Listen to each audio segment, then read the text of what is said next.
안녕하세요. 여러분 혹시 코로나 백신은 다 맞으셨나요?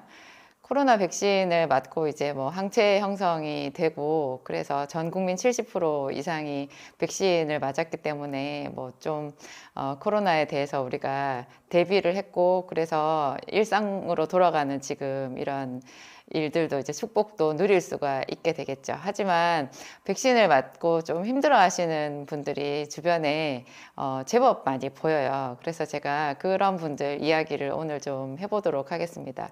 제가 며칠 전에 만나 뵌 분은요, 저희 생기산과 비타민 요법을 하시고 거의 1년 정도 하셨다고 해요. 그래가지고 자기만 알고 있는 그 혈관 증세 있잖아요. 뭐 손발이 엄청 차갑고 혈당이 좀 높고 너무 많이 피곤하고 뭐 이랬던 많은 그런 자잘한 증상들이 거의 많이 개선이 돼서 당뇨도 이제 거의 없어져 버렸고 그렇게 좋은 상태였는데 코로나 백신을 딱 맞고는 단번에 몸이 너무 안 좋아지신 거예요. 물론 제가 백신을 뭐 맞지 말으라 그런 뜻으로 지금 이 말씀을 드리는 건 아니고요. 우리 건강을 위해서 우리 몸의 반응 이런 것들을 좀 연구를 같이 해보자, 생각해보자 하는 그런 취지니까 오해하지 말고 들어주세요.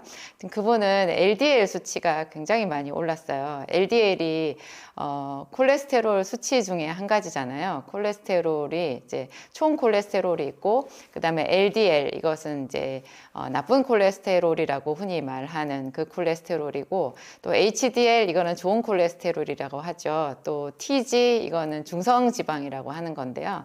이분은 LDL 수치가 오른 거예요. 그러니까 있는 그대로 받아들이면 나쁜 콜레스테롤이 늘었다 이렇게 이해할 수 있고요. 그 다음에 너무너무 많이 피곤해진 거죠. 그리고 혈당도 약간 좀 흔들렸어요. 잘 조절이 되어 오던 것이. 그래서 제가 이분한테 이렇게 말씀드렸어요. 아마 백신이 혈관을 좀 손상시킨 것 같다. 왜냐하면 LDL이요. 나쁜 콜레스테롤이라고 그렇게 별명이 붙여진 거지. 사실은 LDL 콜레스테롤 우리 몸에 필수적인 물질이거든요. 이거 간에서 합성하는 중요한 지단백이에요.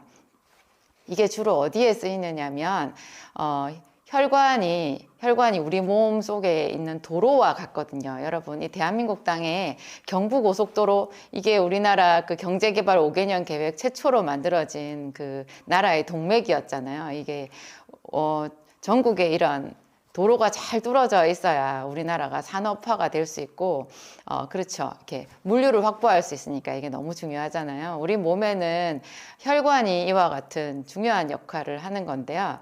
이 혈관이 도로처럼 자주 패여요. 망가져요. 도로도 수시로 도로공사에서 복구를 하죠.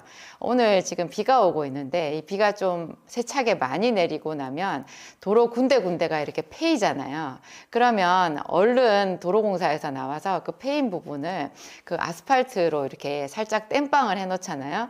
우리 혈관이 그런 식이에요. 그래서 혈관에 스크래치가 나게 되면 그게 큰일 나니까 혈관이 터지니까 그 부분을 땜빵할 때, 땜빵 좀 재밌는 말이지만 땜빵할 때 LDL 콜레스테롤을 쓰거든요. 그리고 그 위에 혈전이 들러붙고 뭐 이렇게 하면서 혈관을 복구를 해 놓는 거예요. 나중에 이제 최종적으로 매끈하게 혈관이 이제 복구가 되는 사람이 건강한 거겠지만 1차로는 최초로 그 땜질은 해놓고 응급처치를 해야 되는 거잖아요.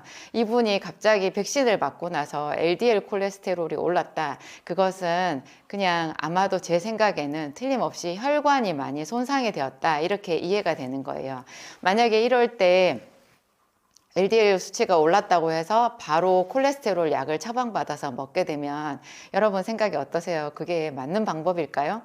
LDL 콜레스테롤은 높다고 해서 뭐 두어 달 사이에 뭐 한 6개월 이내에 무슨 몸이 많이 어디가 잘못된다든지 그렇지는 않아요. 이게 서서히 의사들이 말하는 그 병리 기전이라고 해도요, 아주 천천히 오는 거거든요. 그 전에 정상이었다가 지금 한 50 정도 갑자기 오른 거면 한번 지켜볼 만해요. 두어 달 정도는. 그래서 제가 비타민C 또 생기산 열심히 먹고 다음 달, 그 다음 달 몸이 어떻게 회복이 되나 지켜본 다음에 그 콜레스테롤 약을 먹을지 결정해 보자. 제가 이렇게 말씀드렸어요. 생기산을 먹고 그 전에도요, 이런 분이 있었어요. 제가 그분은 참 저희 직원들이랑 다 같이 안타까워한 케이스였는데요. 저희 약국에 처음 오실 때 너무너무 몸이 안 좋으셨대요. 그러니까 병원에서 뭐 병명 같은 거는 몇 가지가 있었겠죠. 그렇지만 그게 무슨 중병도 아니고 그냥 뭐 고지혈증이나 뭐 위장병이나 아마 그 정도 있는 분이었을 텐데 직접적인, 그러니까 왜 그렇게 몸이 힘들어서 일상생활이 불가능한지에 대한 직접적인 병명은 없는 거예요. 만성적으로 거의 일상생활이 불가능할 정도로 너무 피곤하고 열이 너무 위로 많이 오르고 다리가 너무 무겁고 온몸이 쑤시고 아프고 뭐 그런 거죠. 그런 분이었는데 저희 생기산을 먹고 많이 좋아지셔가지고 한 1년 정도 지났더니 그 전에 자기가 1년 전에 어떻게 살았는지 지금 현재 상태가 이렇게 좋아져 가지고 상상할 수 없을 정도로 저희한테 감사하다고 막 이렇게 표현을 하신 분이 있었거든요. 그래서 이제 못하던 일도 이제 직업도 다시 직업 전선에서 하던 일도 회복하고 일상으로 돌아갈 수 있어서 꿈만 같다 이렇게 말씀하신 분이 있었는데 그분이 백신 1차 한 번 맞고는 모든 것이 그냥 뒷걸음 쳐버리게 되었어요. 그 옛날에 생기산 먹기 전에 자기 힘들었던 그때 그 상황으로 그냥 그 한 방에 되돌아가 버린 거예요.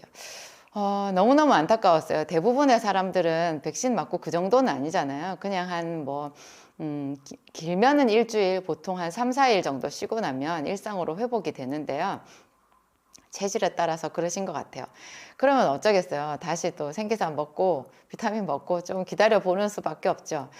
가끔 이런 경우들이 있는데 이거 둘 다가요. 그러니까 그 백신이라는 게 혈액과 혈관을 좀 상하게 한다. 그래서 왜 가끔 그 백신 회사마다 좀 다른데 어떤 백신은 혈전을 많이 만들고 어떤 백신은 심근염 이런 거를 일으킨다. 이런 통계 자료가 이제 보고가 되어 있긴 하더라고요.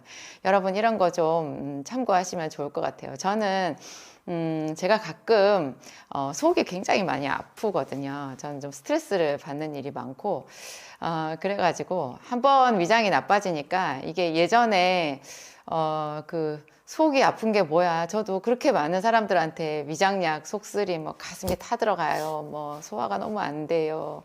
배가 아파요. 뭐 이런 사람들 약국에 와서 약 달라고 하면 그냥 제가 배운 대로 이론적으로 이렇게 위장약 한방 과립제도 주고 알약으로 되어 있는 거 이렇게 주고 많이 했었어요. 그러면 지난번에 약사님 그 약 참 좋았는데 또 그 약 한번 줘보세요. 이렇게 얘기하시는 분들 들으면 또 감사하고 고맙고 내가 약을 제대로 드렸구나 뭐 이렇게 생각했었는데요.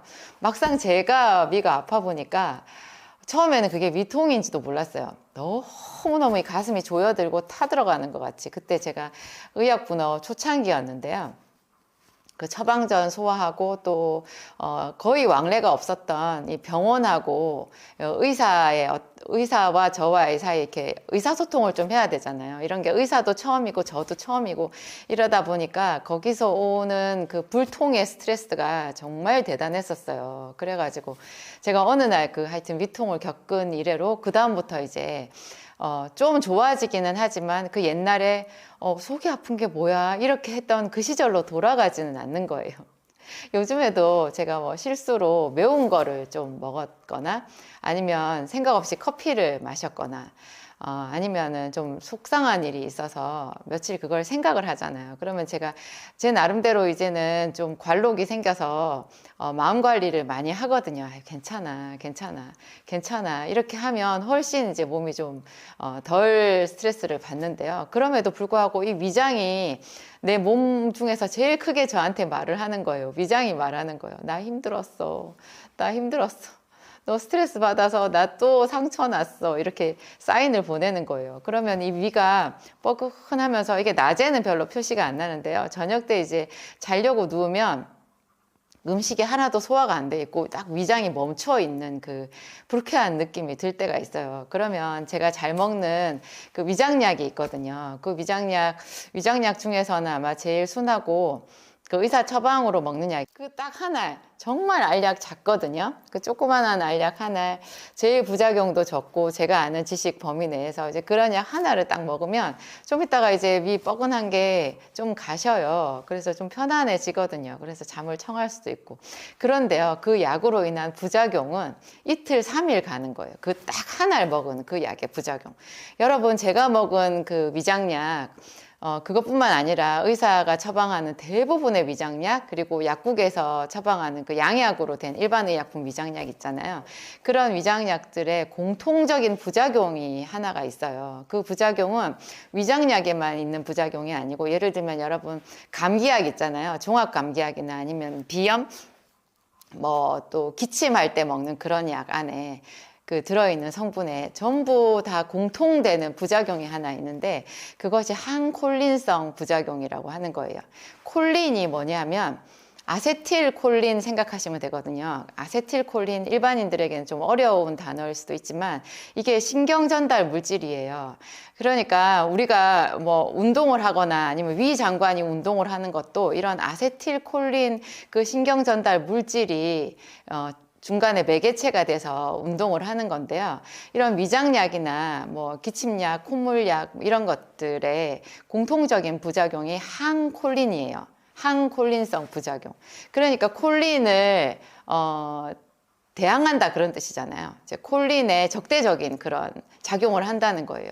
그러면 어떻게 되겠어요? 위가 운동을 더 안 해버리는 거죠. 안 해버리는 거죠. 일단 속쓰림은 멎을 수 있어요. 근데 속쓰림이 멎는다라는 그 기전이요, 그 위액 분비를 좀 차단하는 거잖아요. 위액 분비를 차단하고 위벽을 조금 도톰하게 해준다라는 그런 건데, 이 위액 분비를 차단할 때요, 위액 분비만 차단하는 게 아니라 여러분 침 분비도 차단돼요. 침하고 위액이 사실 거의 같은 소화액이라고 보면 되거든요. 근데 정확하게 딱 표적으로 위벽을 상하게 만드는 위액만 차단하는 약이 세상에 없어요.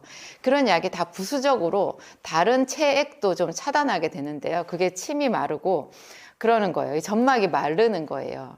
그러니까 어떻게 되겠어요? 저는 그 위장약 하나를 딱 먹으면 제가 항상 그 위도 약하지만 변비가 잘 있는데요. 이게 장이 뭐 조금만 이렇게 하면은 제가 멈춰가지고 화장실을 잘 못 가거든요. 어떤 분들은 왜 정반대죠. 조금만 뭐 어떻게 잘못되면 화장실 가서 그냥 쫙쫙 설사해 버리시는 분들이 있잖아요. 근데 하여튼 저는 또 그 반대로 장이 멈춰가지고 화장실을 못 가는데, 그 약 한 알의 그 변비 효과가요, 한 3일 가요. 3일 가요. 제가 그러면 생기산을 평소에는 하루 3번 먹다가, 그럴 때는 생기산을 4포, 많게는 5포까지 늘려야 겨우겨우 그 상황을 모면할 수 있거든요. 여러분, 그러니까 어떻게 응용이 될까요? 평소에 위장약 자주 드시는 분이요, 이게 침도 마르는 분들, 그 침 마르는 게 위장약 탓이라고 생각하시면 되고요. 여러분, 눈도 말라요. 이 눈에도 이게 눈물이 울 때 흐르는 눈물 말고 눈을 촉촉하게 각막에 영양분을 공급하는 눈물 있잖아요. 그것도 체액의 일종인데요. 위장약을 많이 먹으면 안구 건조증이 심한 사람들 눈이 더 많이 마를 수 있어요. 그러면 또 콧물약을 먹었는데 안구 건조증 더 많이 올 수 있어요. 그죠? 콧물약을 먹는 사람이 평소에 위가 약하다 그러면 이 비염약을 자꾸 먹으면 위 장관 기능이 약해져서 소화가 좀 더 안 될 수 있다. 그러니까 너무 그런 약을 많이 의존하시고 맹신하시면 안 돼요.